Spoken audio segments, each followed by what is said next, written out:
Hey folks, this is Office Hours with Desiree and Malcolm. This show is intended to peel back the curtain on the home mortgage industry and make the whole process more approachable and more accessible to everyone.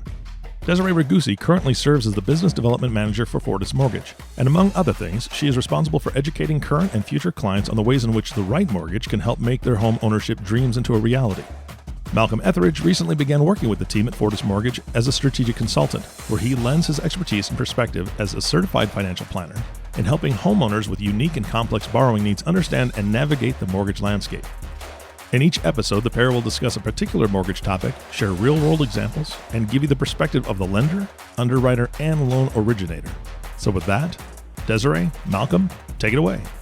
Hey folks, thanks for joining us. I'm Malcolm Ethridge, that's Desiree Regusci, and this is Office Hours. On this episode, we're talking about luxury renovation loans and how to know when you need one. Believe it or not, there really is such a thing as overbuilding or over-renovating, at least in the eyes of your mortgage lender. And for those looking to go big on renovating a property, it's important to know where that line is. However, there may still be another option that would allow you to add on that home gym you have your heart set on, or maybe that 3-car garage. So today, that's what we'll be discussing. The key differences between a traditional renovation loan and a luxury renovation loan, as well as some common scenarios where one obviously makes more sense than the other. So let's get started here. Desiree, how you doing today? I'm doing great. We're talking about my favorite topic. Yeah, this will allow you to finally get that barn dominium you've been eyeing on Google, I know. That's the hot topic these days. We hear a lot of people in our social circle are thinking about building a barn dominium. I just learned about that today. Full disclosure to anybody who's listening to this and is going to think that we're experts on this topic, but I am now fascinated, safe to say. We're going to go down a rabbit hole on the Google search here in the next couple hours, I'm sure. Yeah. Well, to get us started off here, what are some reasons why a person might need to consider a luxury renovation loan as opposed to a traditional renovation loan? Good question. So I think we're sort of naming it ourselves. So I'll just stop by saying that traditional renovation loan versus luxury. And we're really sort of just separating two different programs. Mm-hmm. FHA has a great renovation loan program called the 203K. They do a standard and a limited, which we actually have another podcast on. So I encourage everybody to check that out if you want more details. But there are limits to what FHA will allow, and they do not allow what's called a quote unquote luxury items. So you're not going to, unfortunately, Malcolm, I know you really want that gold tub with a sauna room and tennis courts in the backyard. I wouldn't mind it. Yeah, I in my previous life, I will tell you, I actually participated in getting logistically a gold toilet somewhere. So that's a whole nother podcast. But so the luxury items are sort of prohibited from that renovation loan program. And so for those, like you mentioned, who are looking at more of a bigger renovation and are looking for some items that could fall into that category, there are other programs that we would need to bucket that into. So having that conversation early on with your mortgage professional to talk about what the idea is, if it's going to be for a refinance, or you have your eyes set on a home for purchase that you want to apply for this program, having a discussion around that's going to be really important because it may drive where we put you. You mentioned the 203K loan program, that FHA loan program, and you're right. We did do a whole episode on that one before. So anybody who wants it as a full refresher, definitely go back and pull that one. But for context, really quickly, I want to make sure that I nail something down that you were alluding to, which I assume was the point that within the 203K loan program, common things like maybe adding, renovating your kitchen and maybe building an extension on the property or something like that we're used to seeing all the time would fit into the parameters of a 203K. But then separately from that, the luxury items like your gold toilet or your gold tub, those kind of things you're talking about fall outside of the bounds of that traditional 203K. Did I say that right? You said that correctly. Yes. And then we would go for the conventional, the agency loans for the other side of these items that you'd want to put in. So how does the underwriting process differ for the luxury renovation loan? It doesn't really. I mean, the only difference is, you're going to still have to adhere to the guidelines for each program. So, your FHA versus Freddie or Fannie, those still apply. So those are where the main differences are. The renovation specific items, so working with the contractor, permitting, all the paperwork, making sure that all of that gets done is still the same.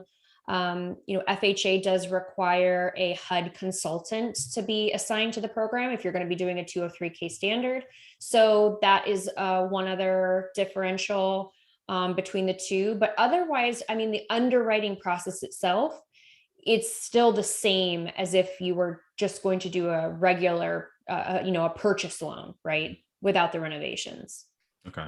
Any other, is there a minimum or maximum loan size maybe for this renovation loan? So the only one that has going back to FHA's limited is the one that has caps. And so that's it's less red tape if you're going to do a small amount of renovations. So maybe you purchase a home and you're only going to redo the floors and lighting fixtures or something. Yeah. That might be, it's only going to cost you $20K. Then that would be a great program for you to do the limited. But anyway, the keeping with the conventional mortgages and looking at their renovation programs, Fannie and Freddie, there is no necessarily a limit or a cap on those, but the home has to appraise for what we need it to based off those renovations. So again, I think we touched a little bit on this in the previous podcast, but I'll, just to give a quick rundown again, you're getting the benefit of taking a mortgage out based off of the current sales price plus your renovation, numbers that you've come up with the contractor, and you're taking out one mortgage against all of that. And so the house does have to appraise. So if you've got $350,000 in renovations and the appraiser comes out and he puts all that together and you're short, your loan's not going to get approved. The numbers still have to work out. Okay. That's super helpful to know, right? That we have to be at least somewhat conservative with our estimates of what the renovations are going to do down the road, just to keep from being falling on the wrong side of the line when that appraisal does happen. Yeah. And I was just going to say that going back to the gold toilet, right? If you're, depending on your neighborhood and what home value prices are there, putting a gold toilet in the house might not make any sense. So that the appraised value it's not going to warrant it coming through. So unless it's a high rise on Fifth Avenue, I don't see anyone coming in, seeing a gold toilet and saying, yeah, that's going to add some value here. That's the moneymaker. That's there. But are there any items though that you could look at and say automatically, like, this is going to be one that needs to fall into a renovation loan? Like, I assume a swimming pool, for example, needs to be considered a luxury renovation. Anything else kind of a no-brainer in that same vein? Well, you would actually be surprised. So landscaping, that's one. So if you buy a house that needs complete landscaping redo with sod and flowers and bushes and all of that, that's considered luxury. So small things like that, again, I mean, items in a home that, again, lighting fixtures or appliances, specific type of flooring, those could all, based off of what the HUD consultant comes in and says, that's a luxury item. We're not going to pay for that, right? That can't be a part of this. I think nowadays a lot of individuals are building bathrooms and they've got like saunas built into it, within their master suites. That's a luxury item. That's fancy. You already mentioned like a pool. We have a lot of individuals who now are building, these like elaborate pool houses or, a great office outside. I wish I could do that. It's separate from the home. So there's some of those things that they're just not going to fall into guidelines to meet FHA's program. So we're going to have to put you in our luxury category in order to get that done. Well, do you want to share a success story maybe where a client didn't think they were going to be able to make the addition, maybe that pool house or she shed you're talking about that they had their heart set on, but you were able to step in and come to their rescue? Yeah. So I think the pool, that's the big one. Everybody was in their houses during the pandemic. They Yeah. couldn't leave, they have kids, and the pools. I mean, I'm sure if you talk to some of these contractors that specialize in this, like Mhm. the need went through the roof. So the opportunity to do that, you can refinance the home, Mhm. or there were individuals that found it, said, oh, this is a great space, I also want to put a pool in. But ours in particular that we did was a refinance, so they were able to do that.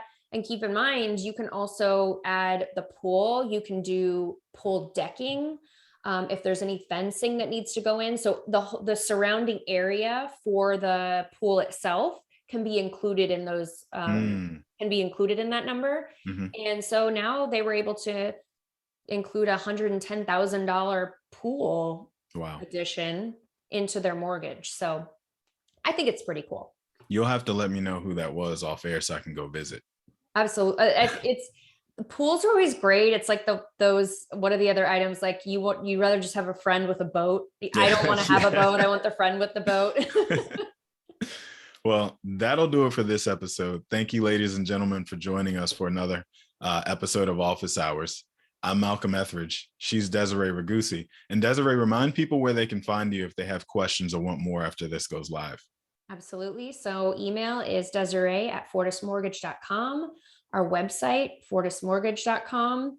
And you can find us on social media, Instagram, Facebook, and LinkedIn.